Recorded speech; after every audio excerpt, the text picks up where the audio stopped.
Hi all. പിന്നെ ഡിജി Keralam app ഉപയോഗിച്ച് നമുക്ക് റേഞ്ച് ഇല്ലാത്ത സ്ഥലത്ത് നിന്ന് എങ്ങനെ സർവേ ചെയ്യാമെന്ന് നോക്കാം. നമ്മൾ ആദ്യം തന്നെ റേഞ്ച് ഉള്ളിടത്ത് നിന്ന് എന്ത് ചെയ്യണം, ഈ നമ്മുടെ ആപ്പിലൊന്ന് ലോഗിൻ ചെയ്തിടണം. അപ്പോൾ ഇങ്ങനത്തെ ഒരു വിൻഡോ ആണ് വരിക. ഇങ്ങനെ ഒരു വിൻഡോ വന്നു കഴിഞ്ഞാൽ ആദ്യം നമ്മുടെ വാർഡിൻ്റെ അതിൽ ക്ലിക്ക് ചെയ്യാം. ഇങ്ങനെ ഒരു വിൻഡോ ആണ് നമുക്ക് ലഭിക്കുക. അപ്പോൾ പുതിയൊരു കുടുംബത്തെ ആഡ് ചെയ്യുന്നതിന് വേണ്ടി ഈ പ്ലസ് ബട്ടൺ ക്ലിക്ക് ചെയ്യുക.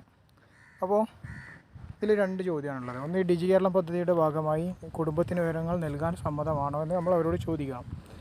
ആണെങ്കിൽ ഉണ്ടെന്ന് പറഞ്ഞ് നമ്മൾ സർവേ കണ്ടിന്യൂ ചെയ്യണം. ഇല്ല എന്നാണ് ഉത്തരമെങ്കിൽ ഇല്ല എന്ന് കൊടുത്തിട്ട് കണ്ടിന്യൂ കൊടുത്തിട്ടുണ്ടെങ്കിൽ അവരുടെ ജസ്റ്റ് ബേസിക് ആയിട്ടുള്ള ഡീറ്റെയിൽസ് ഉണ്ടാവും. വീട്ടുപേര്, വീട്ടു നമ്പർ, അവർക്ക് തൊഴിൽ കാർഡ് ഉണ്ടോ, കുടുംബശ്രീ അംഗത്വം ഉണ്ടോ, ഇത്രയും ഡീറ്റെയിൽസ് കൊടുത്തിട്ട് സബ്മിറ്റ് ചെയ്യാം. ഇനി അതല്ല, അവരുടെ വിവരങ്ങൾ നൽകാൻ താല്പര്യമുണ്ട് എങ്കിൽ ഉണ്ട് എന്ന ബട്ടൺ ക്ലിക്ക് ചെയ്യുക. എന്നിട്ട് കണ്ടിന്യൂ എന്ന ഈ ബട്ടൺ ക്ലിക്ക് ചെയ്ത് കഴിഞ്ഞാൽ ഇവിടെ വീട്ടുപേര് കൊടുക്കാൻ പറയും. അപ്പോൾ വീട്ടുപേര് എൻ്റർ ചെയ്യാം.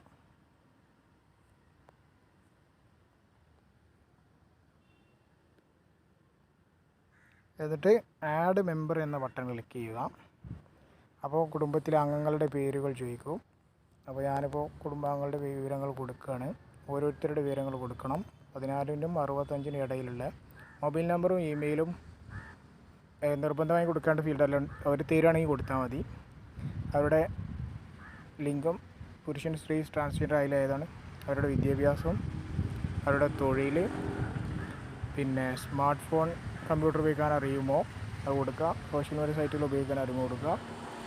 ഏതെങ്കിലും സാക്ഷരത, ഈ ക്വസ്റ്റ്യൻ ശരിക്കും വായിക്കുക, ഏതെങ്കിലും സാക്ഷരതാ പദ്ധതിയിലൂടെ ഡിജിറ്റൽ സാക്ഷരത കൈവരിച്ചതെങ്കിൽ അത് കൊടുക്കുക. പിന്നെ ഏതൊക്കെ സോഫ്റ്റ്വെയറുകൾ അറിയാം എന്നുള്ളത് കൊടുക്കുക. പിന്നെ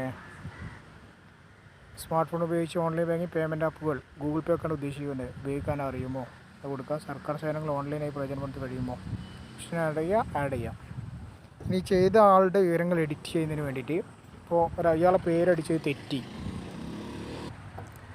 അത് കറക്റ്റ് ചെയ്യുന്നതിന് വേണ്ടിയിട്ട് ജസ്റ്റ് ഈ ആളെ ഇതിലൊന്ന് ജസ്റ്റ് ക്ലിക്ക് ചെയ്ത് കഴിഞ്ഞാൽ വിവരങ്ങൾ നിങ്ങൾക്ക് എഡിറ്റ് ചെയ്യാം. മൊത്തം ഡിലീറ്റ് ചെയ്യണമെന്നുണ്ടെങ്കിൽ മുകൾ വശത്ത് വലതുവശത്ത് മുകളിലൂടെ ഡിലീറ്റ് ബട്ടൺ ക്ലിക്ക് ചെയ്താൽ ആ ആൾ ഡാറ്റ മൊത്തം പോകും. അതല്ല, ഇയാളുടെ ചില വിവരങ്ങൾ മാത്രം, ഇപ്പോൾ 65 വയസ്സില്ല 62 വയസ്സായിരുന്നു, അതാണെങ്കിൽ ജസ്റ്റ് കൊടുക്കുക, അപ്ഡേറ്റ് കൊടുക്കുക. എന്നിട്ട് അടുത്ത മെമ്പർ ആഡ് ചെയ്യുക. രണ്ടാമത്തെ മെമ്പറുടെ വിവരങ്ങൾ കൊടുക്കുക, അവരുടെ പ്രായം കൊടുക്കുക, അവരുടെ എഡ്യൂക്കേഷൻ നേരത്തെ ചോദിച്ച വിവരങ്ങളൊക്കെ തന്നെ കൊടുക്കുക.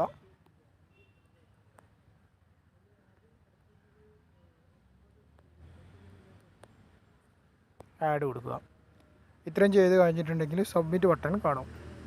സബ്മിറ്റ് ബട്ടൺ കൊടുക്കുമ്പോൾ സബ്മിറ്റ് ചെയ്യട്ടെ എന്നാണ് ചോദിക്കുന്നത്. സബ്മിറ്റ് കൊടുക്കുക.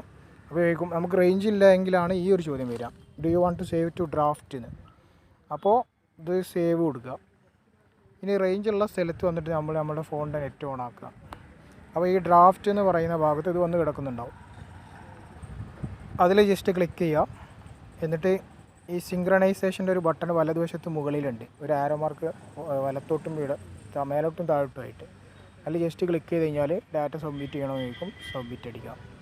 ഒരു അല്പസമയം വെയിറ്റ് ചെയ്യുമ്പോൾ അത് സബ്മിറ്റ് ആവും. ഓക്കെ, ഇത്രയുമാണ് ചെയ്യാനുള്ളത്. ഇനി റേഞ്ച് ഉള്ളപ്പോഴാണെങ്കിൽ ഓട്ടോമാറ്റിക്കലി ഇത് സബ്മിറ്റ് ആവും. ഇതിൽ ഇനി എന്തെങ്കിലും ഇത്രയും കാര്യങ്ങളാണ് നമുക്ക് ചെയ്യാനുള്ളത്. നമുക്ക് റേഞ്ച് ഇല്ലെങ്കിലും ഡാറ്റകൾ ശേഖരിക്കാൻ പറ്റും. റേഞ്ച് ഉള്ളിടത്ത് വന്ന് വൈഫൈ കണക്ഷനോ മറ്റോ ഉള്ള സ്ഥലത്ത് വന്നിട്ട് സബ്മിറ്റ് ചെയ്താൽ മതി.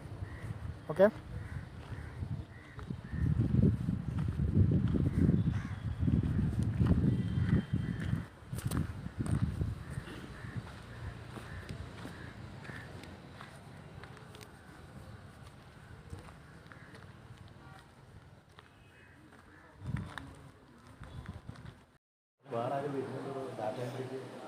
സിങ്ക്രണൈസേഷൻ കംപ്ലീറ്റ് ആയി കഴിഞ്ഞാൽ ഈ സബ്മിറ്റഡ് സർവേസ് എന്ന ഭാഗത്തേക്ക് ഇത് വരും. ഈ ഡ്രാഫ്റ്റ് എന്ന ഭാഗത്ത് നിന്നും അത് സബ്മിറ്റഡ് സർവേസ് എന്ന ഭാഗത്തേക്ക് വരും. ഇനി ഇങ്ങനെ സബ്മിറ്റ് ആയ ഡാറ്റയും നിങ്ങൾക്ക് എഡിറ്റ് ചെയ്യാം. അതിന് വേണ്ടിയിട്ട് സബ്മിറ്റഡ് സർവേസ് എന്ന് പറയുന്ന ഈ ഒരു ഭാഗത്താണ് നമുക്ക് ഒന്നാണ് ആയിട്ടുള്ളത്. നമ്മൾ സബ്മിറ്റ് ചെയ്ത ഡാറ്റ കാണുന്നതിന് വേണ്ടിയിട്ട് ഈ നമ്മുടെ വാർഡിൽ ക്ലിക്ക് ചെയ്യുക. അപ്പോൾ നമ്മൾ ചെയ്ത വിവരങ്ങൾ കാണുന്നുണ്ട്. അപ്പോൾ ഈ ഡീറ്റെയിൽസിൽ നമുക്ക് എഡിറ്റ് വരുത്തണം. അതിന് വേണ്ടിയിട്ട് വലതുവശത്തിന് മുകളിൽ എഡിറ്റ് ബട്ടൺ ഉണ്ട്. അത് ക്ലിക്ക് ചെയ്ത് കഴിഞ്ഞാൽ എഡിറ്റ് എനേബിൾഡ് എന്ന് കാണിക്കും. ഇതിൽ നിങ്ങൾക്ക് എന്താണോ മാറ്റം ആ മാറ്റം ഇതിൽ വരുത്തി ഇത് സബ്മിറ്റ് ചെയ്യാം. അതല്ല ഇനി ഈ ഡാറ്റ നിങ്ങൾ മിസ്റ്റേക്കൻലി ആക്കിയാണ്, ഇങ്ങനെ ഒരു വിവരം ഇല്ല, നിങ്ങൾ സാമ്പിളിന് വെറുതെ ചെയ്ത് നോക്കിയതാണ്, അത് ഡിലീറ്റ് ചെയ്യണമെങ്കിൽ ഈ ഡിലീറ്റ് ബട്ടൺ ക്ലിക്ക് ചെയ്ത് കഴിഞ്ഞിട്ടാൽ ഈ ഡാറ്റ മൊത്തം ഡിലീറ്റ് ആയി പോകും. ഓക്കെ, അപ്പോൾ ഇത്രയും പറഞ്ഞാൽ ഇതെല്ലാം എല്ലാവർക്കും മനസ്സിലായി എന്ന് കരുതുന്നു. Okay, thank you all.